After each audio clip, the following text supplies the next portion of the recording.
So mga kadugyot, meron pala nag-comment sa atin. Sabi niya, ano-ano po laman ng perler bead set? May kasama na po ba yan na plancha? Sana po masagot. Okay, so mga kadugyot, eto nga, may nagpadala na naman sa atin na isang set. Ngayon, i-unboxing natin. So buksan na natin.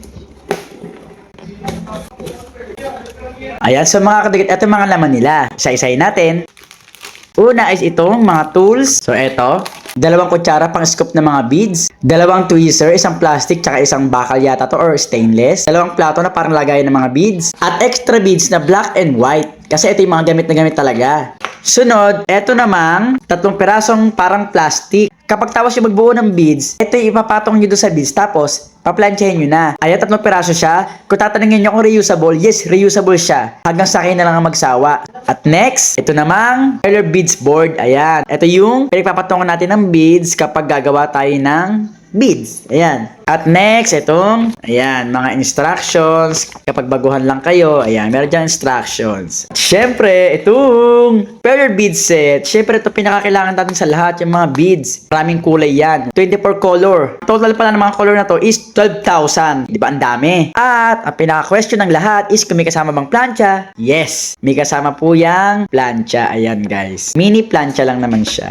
Yan po yung plancha. Di ba? So, guys, tatlo na ganito ko. Kasi iba't iba na nagpapadala sa akin eh. Ayan, ganito yung plancha niya. Ito yung gamit na gamit ko rin talaga lagi. So mga kadugot, ayan ang laman ng isang set ng perler beads. Pwede na kayong bumuo ng mga perler beads na gusto nyo. O, diba sa mga kadugot, kung gusto nyo mag-perler beads, ayan, good luck sa inyo!